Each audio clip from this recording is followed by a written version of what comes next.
solid air.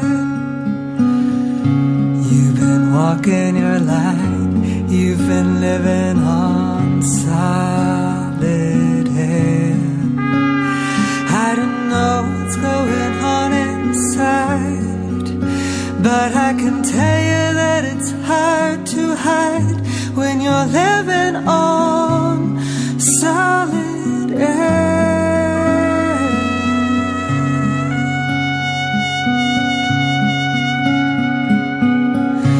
You've been painting it blue, you've been looking through solid air. You've been seeing it through, you've been looking through solid air. I don't know what's going wrong in your mind, but I can tell that you don't like what you find when you're looking through solid air.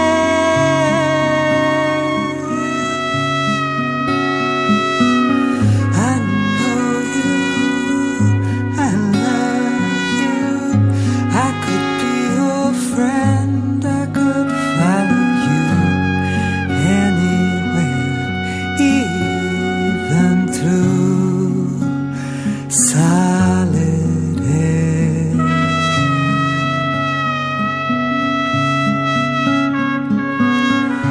You've been stoning it cold, you've been living on solid air.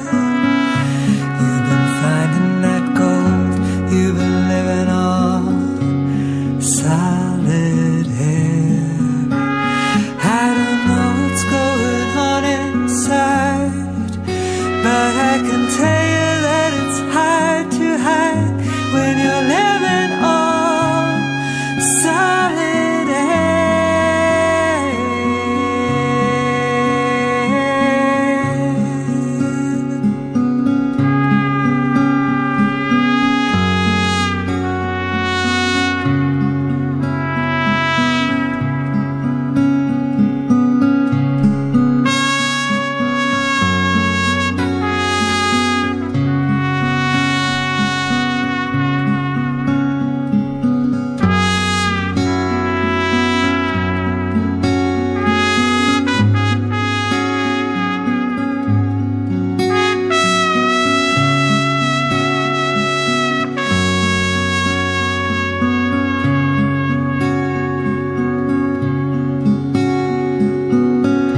You've been getting too deep, you've been moving through solid air. You've been missing your sleep, you've been moving through solid air. I don't know what's going wrong in your mind, but I can tell that you don't like what you find when you're moving through solid air.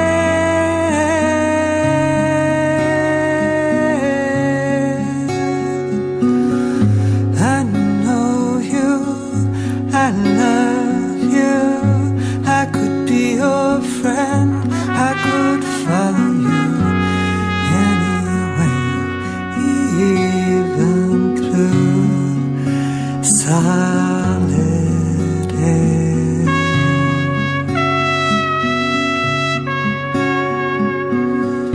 Ice blue, solid air. Nice blue, solid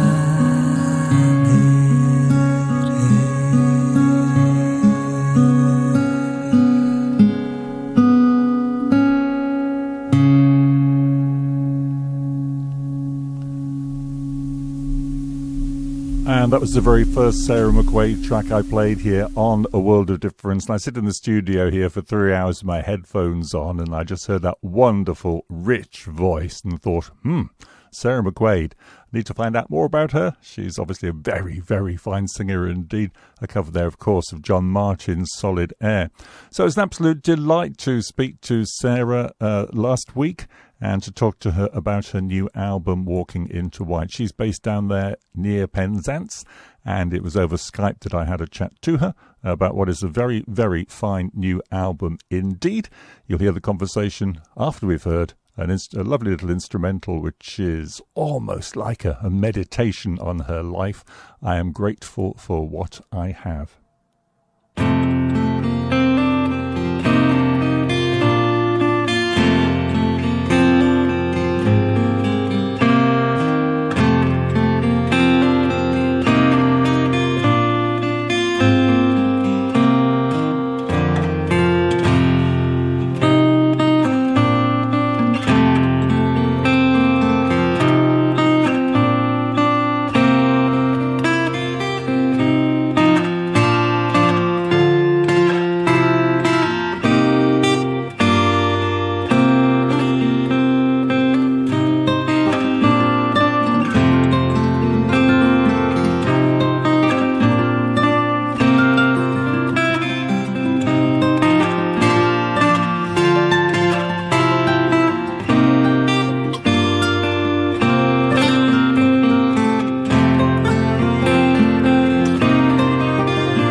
Okay, this is A World of Difference on Trent Sound with me, Roger Williams, here most Monday nights between 7 and 10.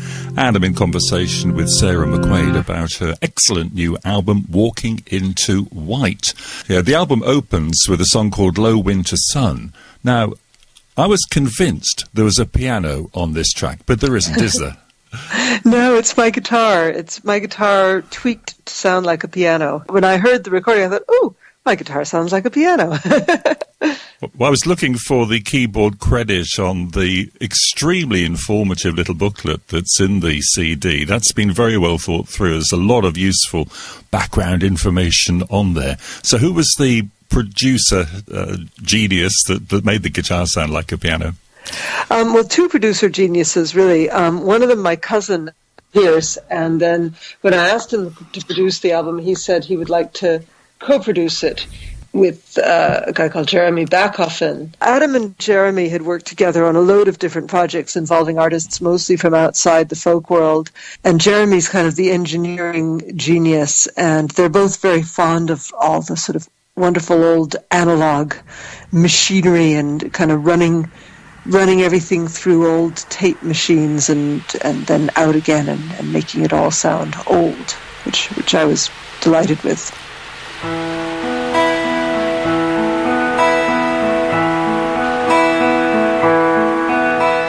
Driving uphill with the sun in my eyes, I can only see branches and sky. The hawthorn tree stunted by wind washing over it touches my soul like brushing fingers on skin.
and I'm driving blind.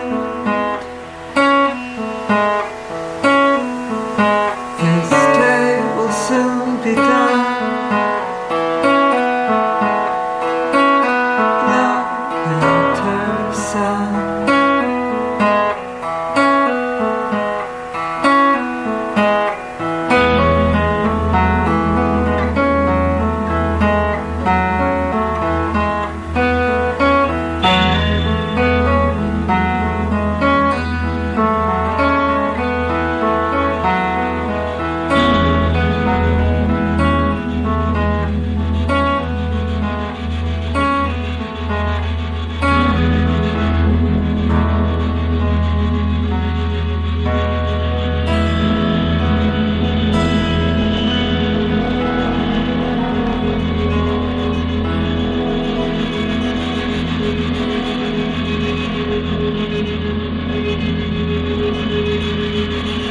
But Low Winter Sun, like many of the songs on the album, speaks of the outdoors, the weather, the elements, the geography around you, and that seems like a really important theme for you, Sarah. Yeah, very much so. It's interesting. I mean, it's interesting how when I'm making albums, themes kind of emerge of their own accord. I didn't set out to make a song that was all about nature and the elements, but when I looked at the songs I had, I thought, oh, there's a theme running through them. And, you know, the same thing that happened with the previous album, with the Plum Tree and the Rose, there was kind of a theme of buildings running through that. A lot of the songs seem to wind up being about buildings and castles and gardens and kind of the traces that people leave on the world. And with this new album, it's more about forces of nature and how those forces of nature can be violent and scary and terrifying and dangerous as well. And we'll perhaps come to that when we talk about the song Yellowstone in a minute, because that links another theme, I think, because nature seems to be a theme, as does family, and that comes together with this Swallows and Amazons theme that runs through the album, because 3 of the songs are to some extent inspired by Swallows and Amazons. Yeah, that's right. The title track, Walking into White, and The Tide, and Where the Wind Decides to Blow, all of those songs came out of me reading aloud the Swallows and Amazons series to my kids over the course of about a year, and just situations in the books kept striking me as kind of being wonderful metaphors for life and just kind of staying with me until I could only get rid of them by writing songs about them. Storytelling seems important to you as well. Yeah, I love songs that tell stories. All my favorite songs by other people are songs that tell stories. I recorded a cover of Ode to Billy Joe on a previous album. On my second album, I Won't Go Home Till Morning, I recorded the cover of Ode to Billy Joe, which I think is a wonderful example of a song that tells a story, and lots of others besides. That's full of mystery, isn't it, Ode to Billy Joe? What really happened? Why did it happen? And Bobbie Gentry, I think, has been very enigmatic about that throughout her life. Yes, she has, and I think that's a good thing. I mean, I think that's the other thing about songwriting. It's very important, I think, that people be able to take ownership of your song in some way, that they be able to kind of relate it to their own lives and go, oh, that song's about me. And they can't do that if the song is too direct and too specific and too definite. So you have to leave some mystery in there, just so that you leave some kind of open ends for people to latch onto and put their own interpretation on them and kind of take possession of them in some way.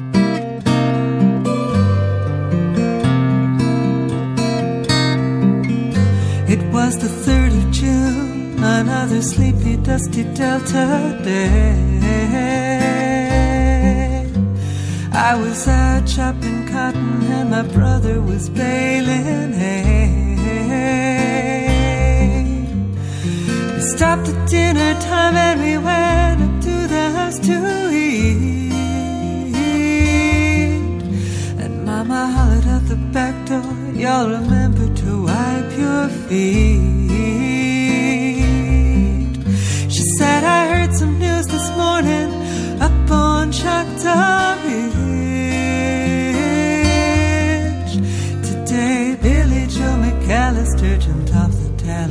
Tallahatchie Bridge.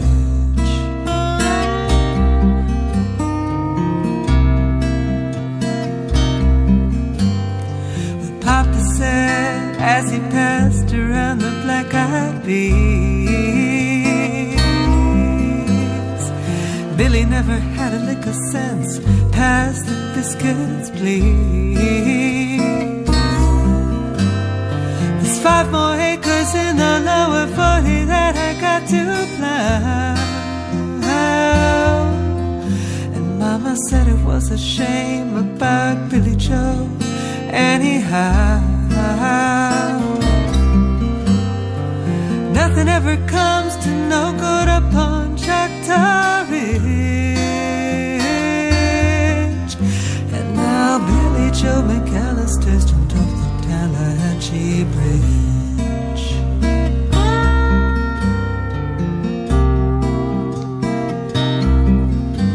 Well, brother recollected how him, Tom and Billy Joe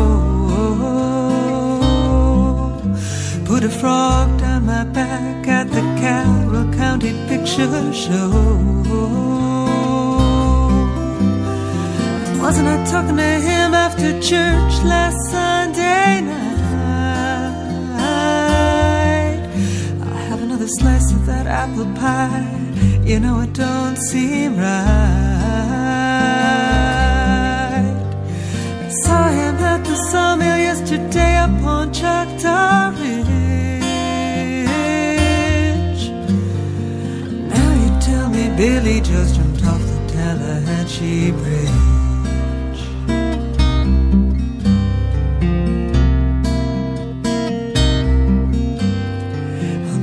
To me, child, what's happened to your appetite? I've been cooking all morning and you haven't touched a single bite. The nice young preacher, Brother Taylor, dropped by today. Said he'd be pleased to come to dinner next Sunday. Oh, by the way, he said he saw a girl looked a lot like you upon Choctaw Ridge. And she and Billy Joe was throwing something off the Tallahatchie Bridge.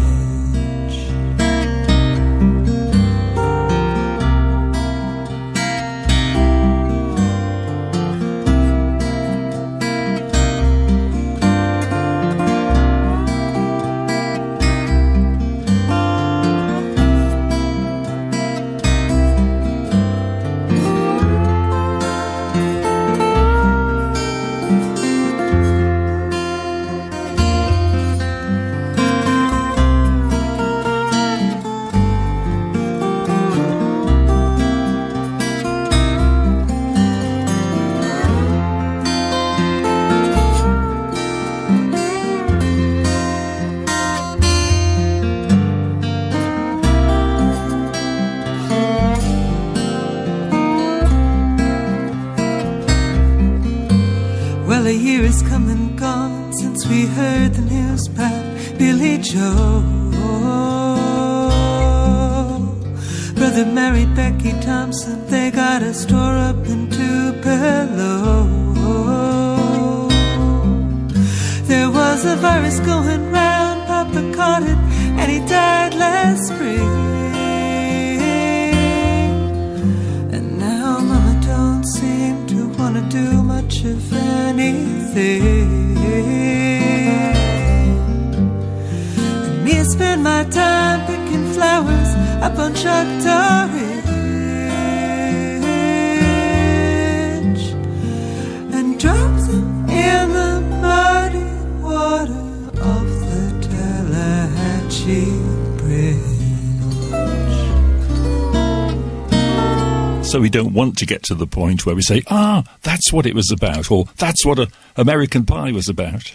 No, we don't. I did you read that article? There was an article just came out in the news the last day or two about some, they found some notes taken by Don McLean and all about American Pie, and that sort of reveal more, what it's really about and who are the characters being referred to. And I don't know if I want to know that stuff. I think I'd kind of like to let this. I mean, what Bobby Gentry always said about Ode to Billy Joe was, the song is the song. Just look at the song. The song stands on its own. It's not for me to tell the story behind the song, because the song has to stand on its own 2 feet. No, I'm sure that's absolutely right. And there's that wonderful quote, moving back to American Pie, from Don McLean, where he said, "What does American Pie mean, Don?" And he said, "It means I never have to work again if I don't want to." We digress ever so slightly. Can I move to Jackdaws Rising? Yeah. Now that's a very distinctive track on the album, and you don't go for the kind of the echo and the sonorous nature of the recording there. That sounds like it was fun to record. It was brilliant fun to record. It's fun to perform live too, I can tell you, although slightly scary. It's like a tightrope every time, trying to get the timing right, because on the album I had the luxury of overdubbing, whereas performing the song live, we do it all with loops. I start by doing the percussion bit, and Martin samples that and keeps it repeating as a loop. And the percussion, of course, this is Adam's idea. He had the idea of putting a 5/4 time percussion pattern behind a 4/4 time song, so you've got that polyrhythm thing going, which is really nice. The downbeat of the percussion is different from the downbeat of the song. And then the song, of course, it's an instrumental melody over which I've put a 3-part round. It started life as a purely instrumental tune that was written by my friends Pete Coleman and Claire Hines. They wrote it as a tune called 13 Moons, and I was around their house one day and they played the piece, and I started playing it on the guitar, and they said, "Oh, that sounds nice on the guitar." And I said, yeah, it's lovely. And Pete, bless him, I'm so glad he said this, because it wouldn't have occurred to me if he hadn't said it. He said, if you felt like writing a vocal melody and some lyrics to go with that tune, I wouldn't object in the least, feel free. And so I did, and I went and recorded not one but 3 vocal melodies and 3 sets of lyrics, and on the album we layer them over each other. I managed to persuade Martin, my manager and sound engineer, to sing one of the parts, and I got a lovely lady called Adele Schultz, who happens to be married to Jeremy Backoffen, one of the 2 co-producers, and she came in and did the other vocal part. But when I do the song live, I do all the vocal parts through with looping.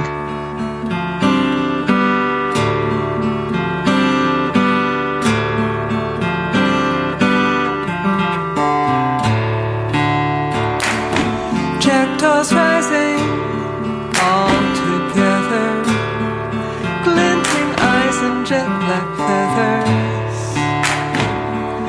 Jackdaws rising all together, glinting eyes and jet black feathers. Rough cries calling, muster for the dark is falling. Rough cries calling, muster for the dark is falling. Wind among the trees, rustling of the leaves, scudding clouds and stars appearing. Wind among the trees, rustling of the leaves, scudding clouds and stars appearing. Startled by the flapping of a bat just above her, a rabbit dives beneath the shrub and trembles on her cover. Startled by the flapping of a bat just above her, a rabbit dives beneath the shrub and trembles on her cover. Light starts to fade, night calls to share others who have lost a foreign jet. Light starts to fade.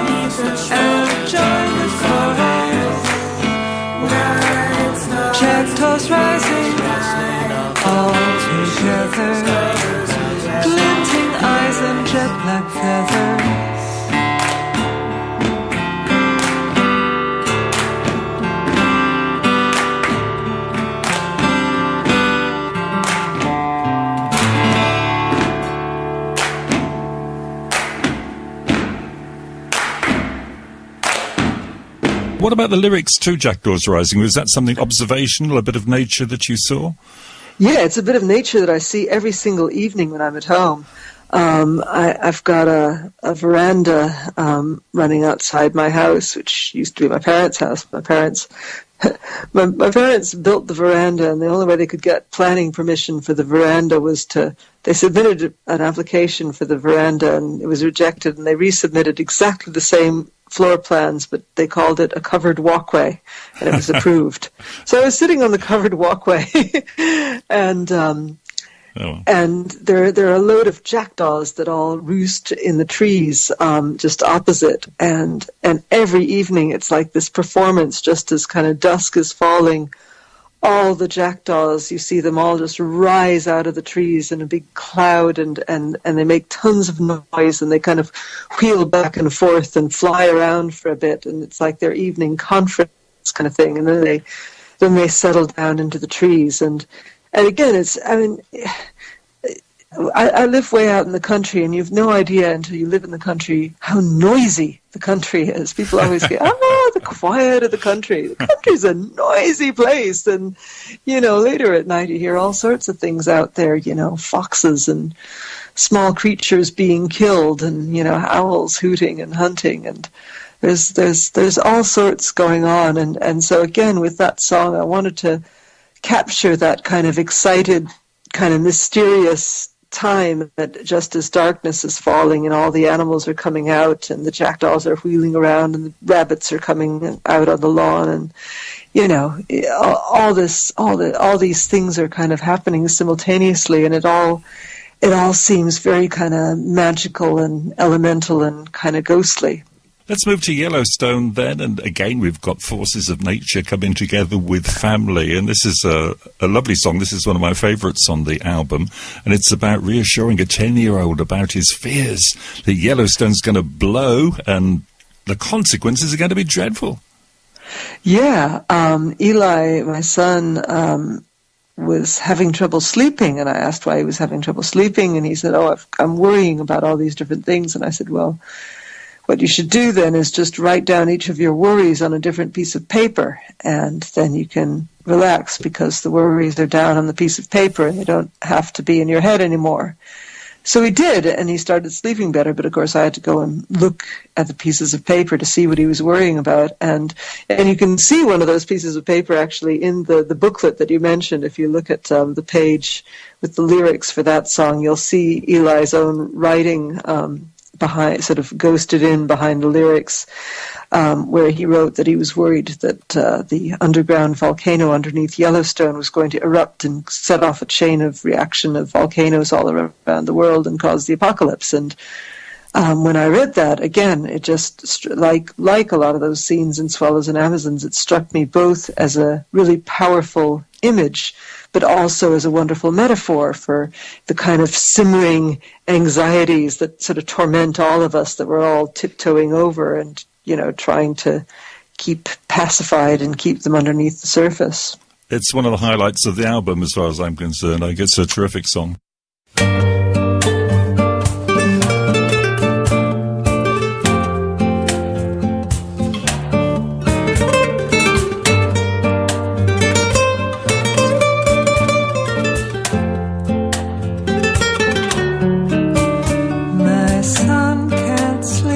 He's 10 years old.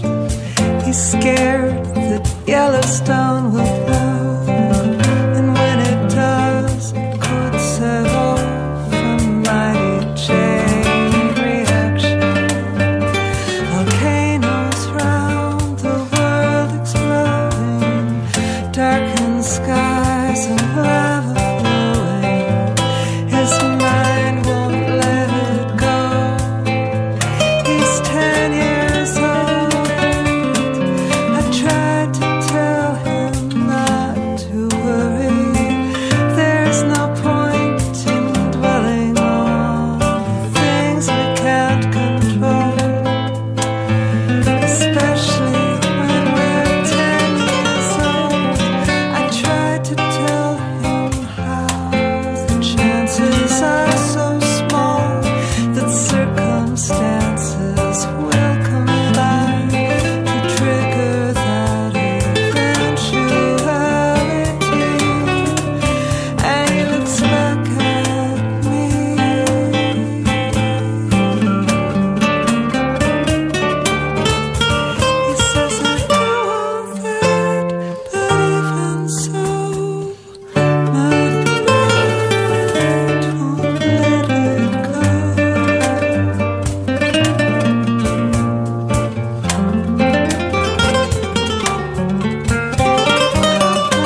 spurts each time the pressure rises. I know I'm not the only one to fear the ground I tread upon. Volcanoes of all kinds torment our minds. Who am I to say, don't worry? How can we help dwelling on the things we can't control? Even if we're more than 10 years old, the sea of molten rock below us haunts our dreams and undermines us, causing us to falter as we struggle on our way, just trying to live each day.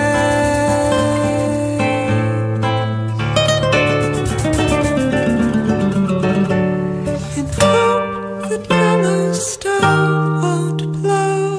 Let it go.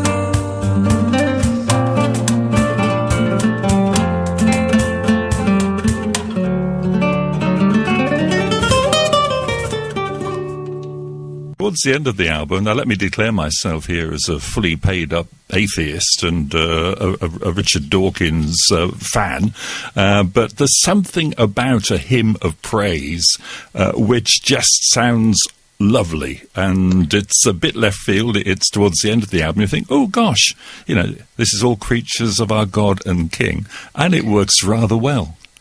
Ah, thank you. Yeah, it's a hymn I've always loved, and it was always very, I mean, I can remember hearing that for the first time. I must have heard it for the first time when I was quite small. I don't remember. It feels like it's always been there. Do you know, I feel like I've always known it. I remember singing it, you know, in church when I was really small, and I love it. I always loved it partly because it's a beautiful melody, but also the lyrics were written originally by St. Francis of Assisi and then translated into English by a guy called William Henry Draper. And it's one of the few hymns out there that talks about the beauty of the world that we live in, and it talks about how lovely the earth is, and the flowers and the fruits and the sun and the moon and the star. And again, it's all about the elements and the fire and the rain, and I think that's really nice, because there are so many hymns that go on and on about the next world and how terrific that's going to be. And I think this world is really nice, you know. I'd like to stay in it as long as I can. No, I'm with you. I'm with you on that one. I go walking around the countryside sometimes, and hymns do come to mind. Hills of the North Rejoice is one that we used to sing lustily at school, and I think so. Canticle of the Sun, as you call it here, all creatures of our God and King. Again, towards the end of the album, I think is terrific and slightly inspired. Well, not slightly. An inspired choice, really. Oh, thank you. It's nice when I do that live as well.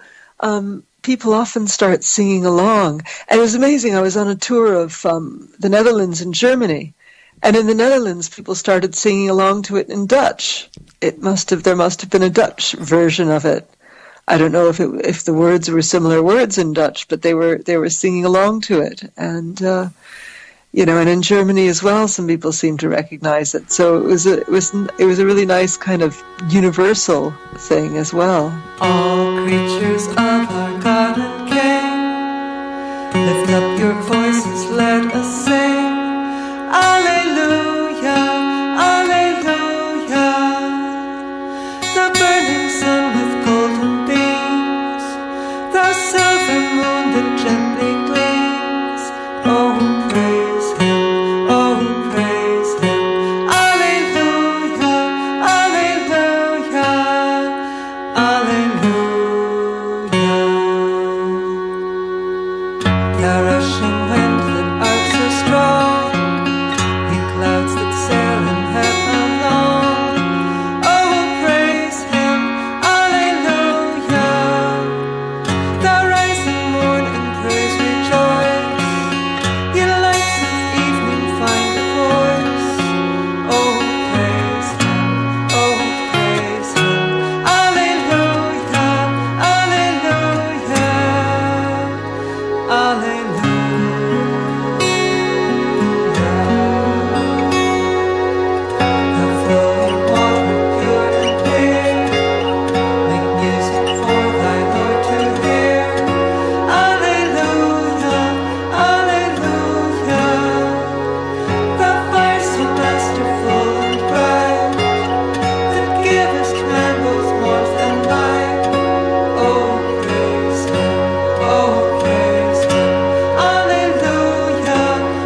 final track, you take a deep breath and you think to yourself, shall I, shan't I do this song? And you decide you're going to do it.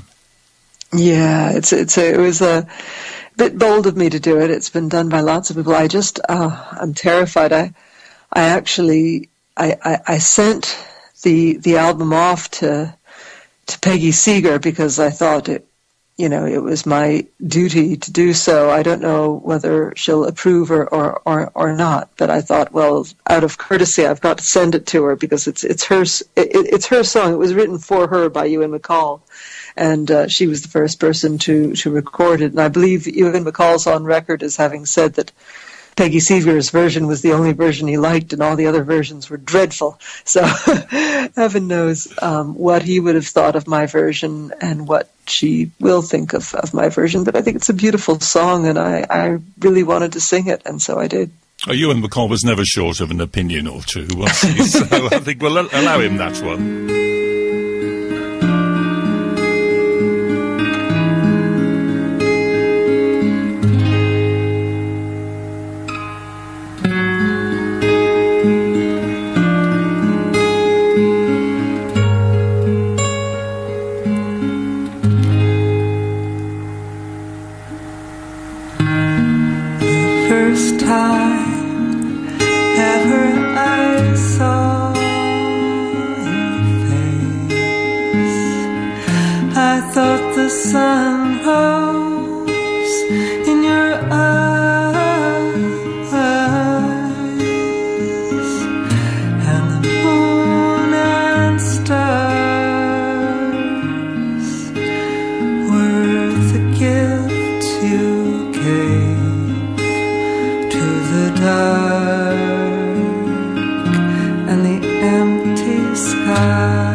I only ever use DADGAD. I don't play in it. I don't even know how to play in standard tuning anymore. I don't believe that for a minute. You're fibbing. So you always use DADGAD, and always. You're known for it. You've written books about it.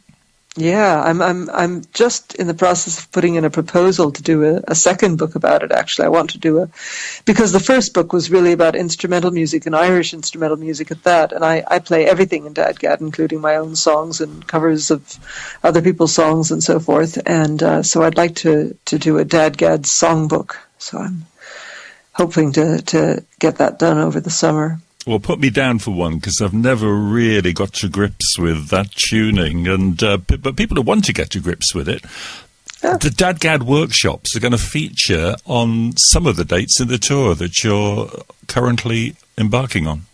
Yeah, there are several workshops, and if people want to see where workshops are planned, they can just go to the calendar page on my website, and they're also listed on my Facebook events and so forth.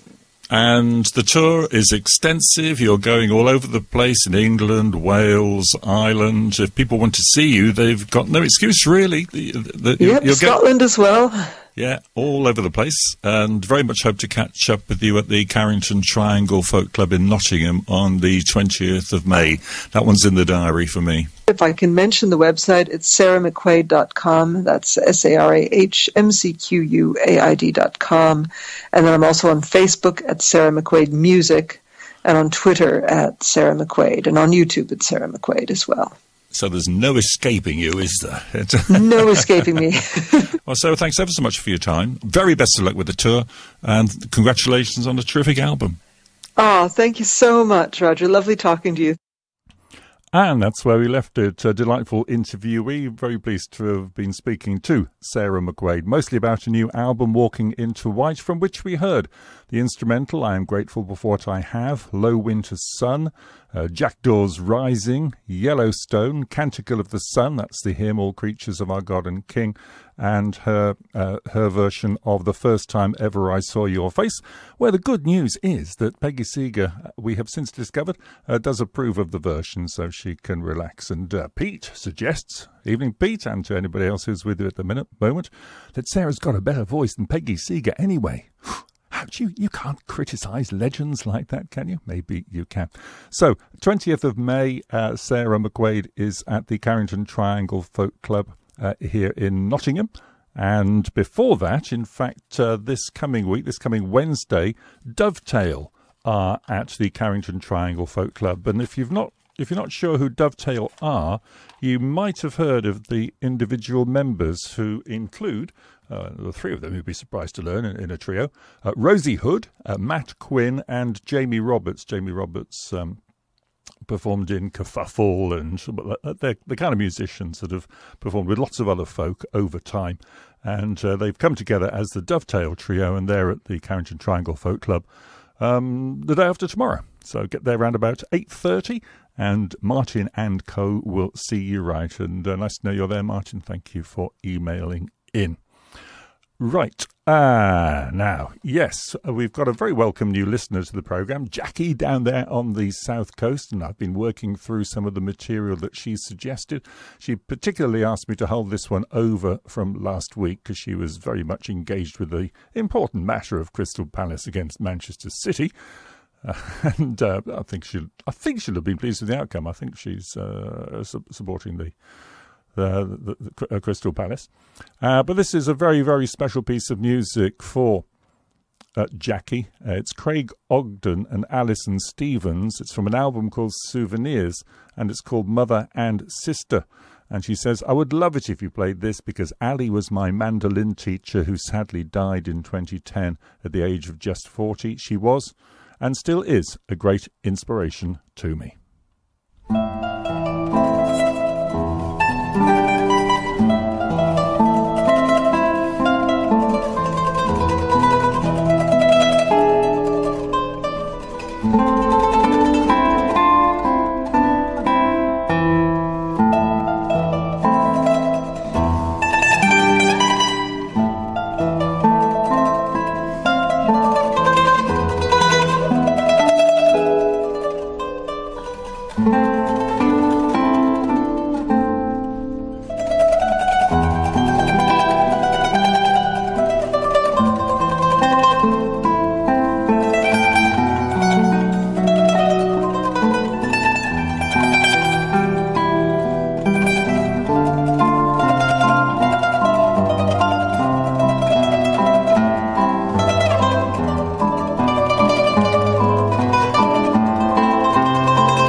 From the album Souvenirs, that's Mother and Sister by Craig Ogden and Alison Stevens. Jackie, that's for you. Hope it brings back happy, sad memories, I guess bittersweet memories of a terrific, inspirational mandolin teacher, Ali Stevens.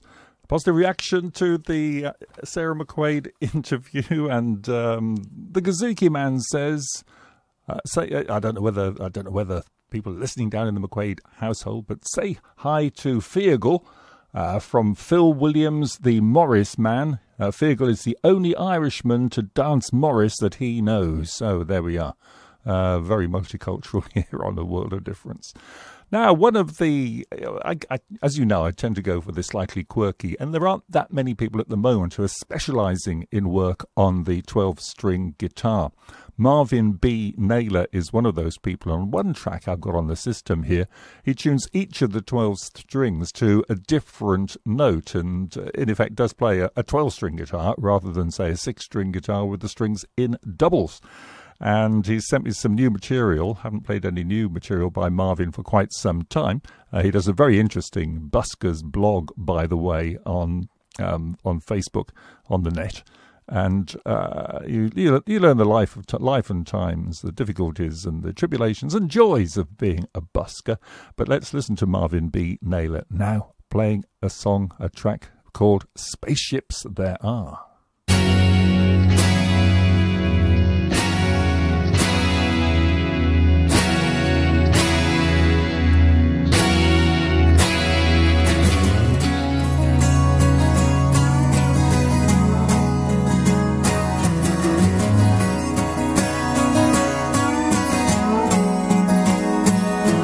We have a rendezvous, the purpose of which we cannot know. But I have thought much about it, and I have thought I'd like to go. With no fear, no darkness, no doubt. Now winter has come and gone. Winter's come and gone.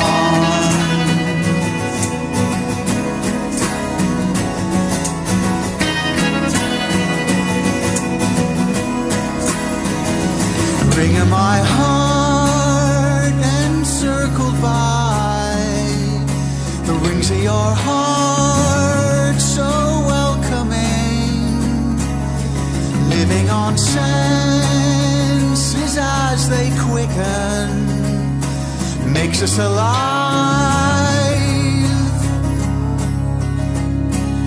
For well I know spaceships there are, a pattern in a summer field. Spaceships there are, shadows in the summer night.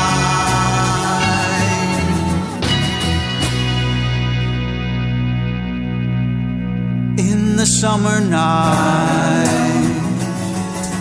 Ba-da-dum, ba-da-dum, ba-da-dum.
Spaceships there are, spaceships there are, a sea beyond the stars. Spaceships there are, a world beyond your dreams.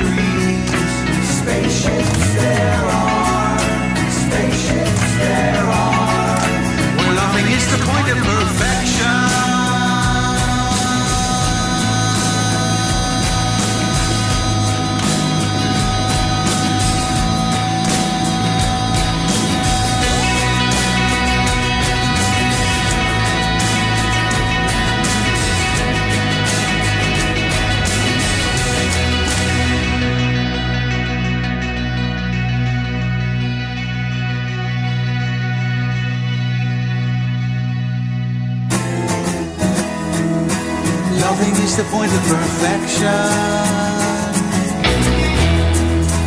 Loving is the art of perfection.